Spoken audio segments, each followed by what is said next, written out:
Okay, at this time, it gives me great pleasure to introduce our guest speaker for tonight, Norman A. Coulter, Jr. Mr. Coulter is a public speaker, author, and transformation strategist known for his reliable and efficient coaching. He has built a reputation for providing human-centered solutions that start with leading self first.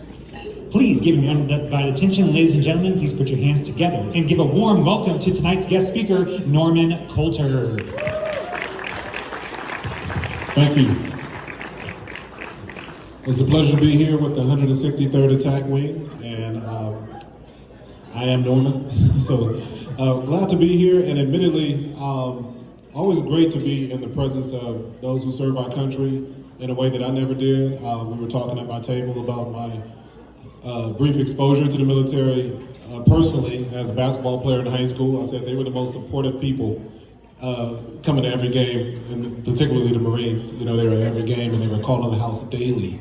But alas, I played college basketball and I never got the opportunity to be a part of what you were a part of. But I'm here tonight not to talk about me or basketball or any of that stuff, but this crazy idea, this idea of leading self in what I call gray space. And so leadership is this nebulous concept, you know what I mean? And I think we're all acquainted with it, but most people I talk to don't view themselves as leaders. And I've always said that I think one of the reasons people don't is because we forget about one component of leadership that's universal. And it's the kind of leadership that we all do before we leave home in the morning, the kind of leadership we do in the midst of crisis. I'm from South Central Los Angeles, and so I'll cut to the chase. Any LA natives in the house? LA natives? All right. Sometimes people are like better to be from than still a resident of, but I claim it just the same. But one of the things I came to understand about gray space is that, as you see in the image here, a colorless image or a colorless space, oftentimes gray is not a place where a lot of people want to live. Gray is often a space that indicates dreariness or stagnancy or something of that nature. But one of the things I've learned over the years is that I kind of want the gray spaces. I want to have this dude's attitude. Like, this is Marty Bird. Any Ozark fans? Ozark? Okay, I'm not the only one? Right. So I was late to the Ozark party, but I did binge. My wife and I, we decided once we got in, we were all the way in. And we are the kind of people, I mean, we're all in with drug shows in general. So, I mean, how can you not be, right? So, you know, Snowfall, Queen of the South, you name it. But right there, it just says Marty Bird is built different, and he is. But since many of us are not him at work, if you want to, you can scan the QR, and it's a quick survey. It's not a survey, it's one question. And the question asks, what are things that people carry that they would never share at their workplace? Burdens that people carry quietly, things that people are dealing with. What kinds of things? And I'll come back to this later on. I'll give you a couple minutes to scan it, or a couple seconds to scan it, and then you can just go there and you can provide any responses you want. It's anonymous. No one, I won't be able to know who said what, but I do want to give you some feedback, just a little crowd participation at the outset. So, well, while people are scanning that and trying to figure that out, one of the things that became very apparent to me early in life was that gray space presented something unique. And as I got older, there's this term, and it'll be in the presentation in a second, but there's a term called liminality or liminal space that I became acquainted with. And by a show of hands, how many of you have ever been between things? Like you were on your way from one thing to another thing, or maybe right now you're in the middle of a transition, trying to figure it out? Anybody got some kids in transition that you wish they would speed it up a little bit? Right? And when I was a kid, I'll share this really quickly and move on, but one of the things that I feared a lot was what people could take from me, what people could do to me, and what they could convince others to think about me. I find that the majority of the fights that I've seen occur, whether it be recently or in the last 10 years in the space of education between students, tends to be conflicts that occur because of optics. How am I perceived? What did this person say about me? In fact, one of the funnier things that I deal with these days when I talk to students is how they interact and they text their enemies. They call them ops. And I look at them and say, time out, man. I mean, I know I'm older than you, but since when did we text our enemies? what are you guys talking about? They're like, and then he said this, and then he said, and I said, well, I'll see you tomorrow. And I'm like, we're having phone conversations with people you don't like? That's strange to me. But it is pretty commonplace. And I found that a lot of my fears were really the same as these students, the same as a lot of people who are online a lot. And in that fear, I reference this quote. This quote's from a chapter of a book that I wrote called Bloods, Crips, and Starship, How I Learned to Lead Self in a Black and White Country. And for me, when I say black and white, it's a kind of a double entendre. It's got multiple meanings. But this is something that really I thought about growing up as I was writing the book, and I said, I don't think that I'm that unique. In fact, if I did an informal poll right now, how many of you would say you've ever feared at least one time in your life what people could take from you? Anybody? Or am I the only one in the room? I see hands up, right? Now, as adults, that could be money, it could be jobs, it could be a lot of things. With me, when I was, again, another kid narrative or a kid anecdote was my stuff. I had kids take shoes off my feet and I walked home barefoot. And I remember how that felt, how humiliated I felt. I remember living life after that point as a kid trying to grow up in South Central LA, wondering was there ever going to be kind of like the statute of limitations on that? Would there ever come a time where I didn't feel like I had to keep a head on a swivel, right? I came to find out that it wasn't just the inner city that kind of thing happened in as well. But I'll go on. This is kind of a strange image, right? And I used AI to generate this image. You can ask ChatGPT to do things like this when it's used for the right purposes. You can ask it to help you interpret things. And I put a chapter of my book or a segment of it into the dialogic, and I asked it to create this image. And it came up with this, which was interesting to me because the quote was consistent with it. The quote says, "I now know that my formative years, namely in school, constituted an in-between stage crucial to my development." Crucial to my development. In other words, when you're in between, like we were talking about earlier, and you find yourself in moments of transition, whether it be going from the workspace into retirement, or someone who's at the end of life. I've worked with people throughout my life and my career that involved helping people pass from this life and leave Earth, right? But for some people, it's just transitioning from one opportunity to another. And in this case, I came to learn that unknown space called liminal space was really crucial to me. But one of the hard things about it is that K to 12, from kindergarten to 12th grade, so many of us really aren't taught how to deal with the gray, with the unknown. For as much opportunity exists, for as much opportunity as we have to be creative and to see new things occur when we are in the middle of transition, when you think about it, have you ever been taught how to do that? And maybe you have. I just found that I hadn't really understood that. When basketball came to an end for me, I didn't know who I was. And I had good grades, it wasn't that. But I remember having resentment about the fact that my career had to end. I remember my grandfather, I loved him so much. But I remember my grandfather never coming to one game, not because he didn't love me, but because he had watched my uncles disintegrate into incarceration. He had watched horrible inner city perils and vices literally rob his kids of opportunities. So here I come along in the post-civil rights era, if you will, 1975, and I grew up, and my grandfather's my father figure, so he's not coming to games, and he said he made it very clear. Young people talk about keeping it 100 or keeping it a buck. And my grandfather never minced words. Anybody have a filterless grandfather or grandmother? Somebody that they say whatever they want. Gotta love them. And he said, "Hey man, you're not Michael Jordan or Magic, so I'm not interested." Couldn't believe he said it to my face. I was like, man, you could have written me a letter or something. You know what I mean? He's like, "No, I'm gonna tell you straight up. Here's what I want you to do." And so it created this strange piece that sat with me until years later, and I could feel that he had these expectations. These hands in this strange image represent expectations, fears. It's some of them, if you notice, some of them are shadows, but then some of them are actually flesh, right? Some of the things that we expect, some of the expectations people have of us are actually real, and then some of them are conjured up by our minds, right? If you grow up in the neighborhood, I moved about 7 times before high school.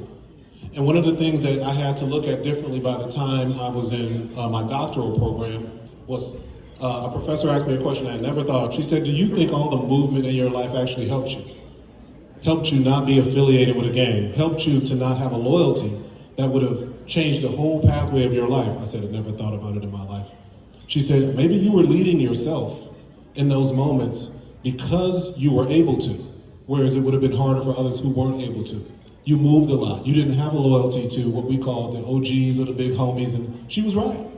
I was like, man, I had an opportunity to get bused to school for 5 years, an hour away from my home. I had an opportunity to really invest in ways that maybe some of my counterparts didn't.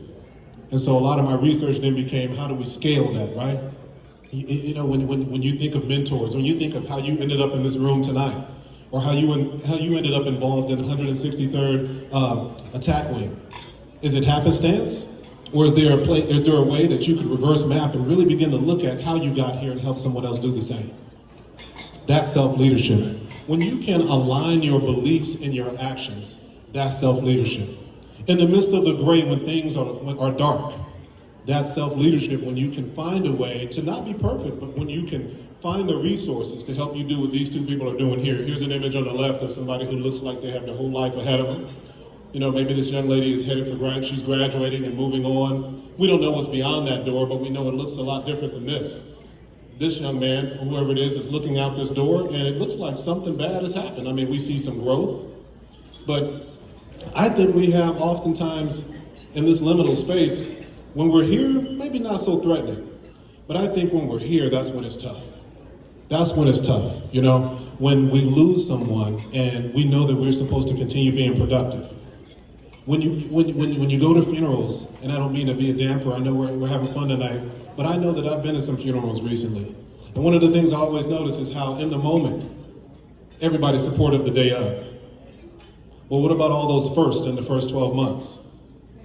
The first birthday, the first Thanksgiving without that person, the first Christmases. That's hard stuff. And what's more is what about when you have to go to work on Monday, still feeling the way you feel, right? It's difficult to align your belief and action in those moments when you haven't taken time to feel, right? And so this liminal space, while it can be good, for a lot of people it's suffocating, and what I'm a fan of really is this idea that we actually can lean into a corporate way of leading ourselves, not by being perfect, not by having it all together, but by being human in spaces where normally it might be a little bit unconventional to be human. That doesn't mean we don't celebrate each other. It doesn't mean we're not excited about each other. But what happens if we really take the belief that we are all connected? That regardless of our religious orientation, regardless of where we're from, no matter what football teams you root for, I'm a Raiders fan, so don't hate me, right? Just saying, hey. You know, but whatever we are, when we look for the commonalities on a team, I find that not only are we more human, but we're more willing to go to bat for one another. I think that one of the most galvanizing forces in this room is the fact that you have a purpose that unites you. When you talk about the type of aircraft and the type of missions and the type of testing that goes on, everybody has an input in that. That's one part of it. But I think away from that universal purpose is something a little bit more basic to us, right? The way we arrive. When we arrive here, however we got here, whatever your story is, to lead self is simply to remember what anchors you. To remember not so much why you joined the 163rd Attack Wing, but what about before that? Who were you? What's been your journey? And do you care to know the journey of others? Self-leadership is impossible until we know what we believe and arrest the courage to activate those beliefs, particularly when we have breached them. When we have breached them. And I want to emphasize that last part as I kind of bring this to a close, because I'm not up here to preach a sermon. But I will say that in the chapter of the book that I wrote that had to do with faith, one of the things that I think was hardest to surmount were internalized feelings of failure or disappointment, namely that you've disappointed someone else. It's amazing to me that, and there was an image that I think didn't make its way in here. I may have skipped past it. No, it was here. In this image here, you'll notice that each one of these people has a spotlight over them. Anybody here ever felt spotlighted? You ever felt like you were kind of not under necessarily scrutiny, but if you've ever felt like you were fighting battles by yourself, that you had things you were going through. You ever been through something monumental in your life, a loss or a divorce, something like that. Sometimes it's our own bad judgment and discretion. I'm no different.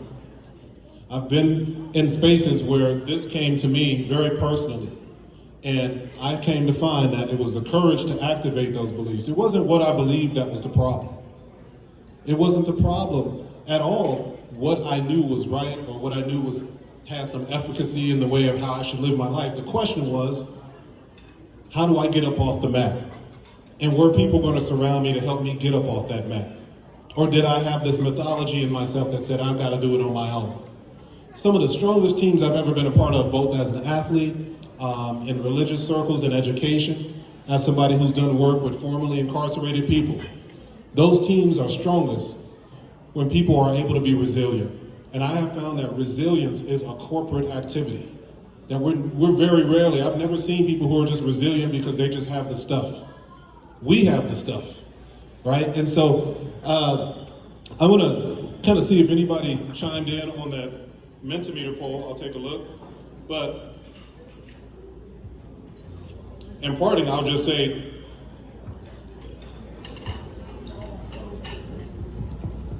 well, quite a few people participated, so let me just read it. If I had time, I'd put it on the screen, but for our purposes here, let me just read to you some of the outcomes. And technology is great when it works, you know how it goes, right? But, so at the center of it, the way these word clouds often work is that the biggest word is the word that appears the most, and depression is the biggest word in the middle.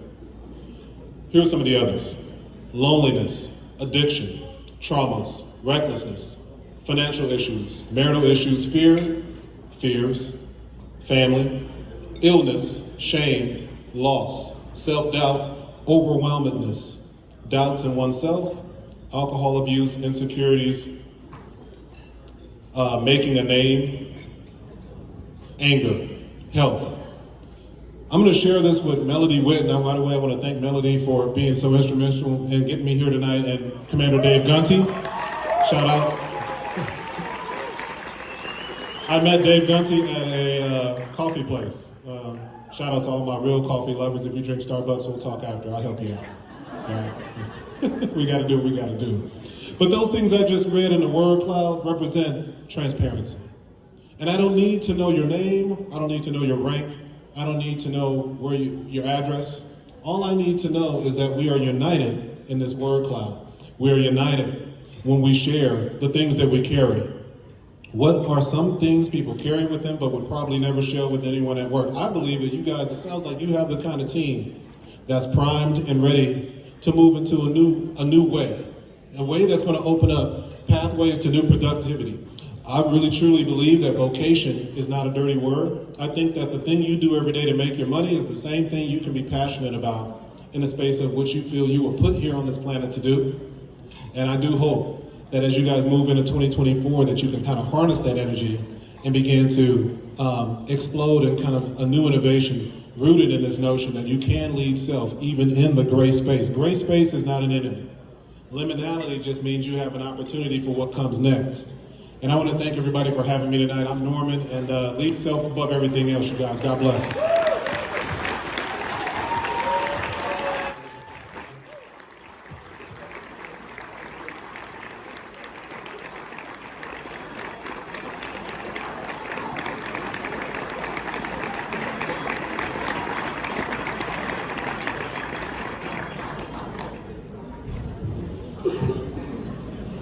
Thank you, Mr. Coulter, for those inspiring words.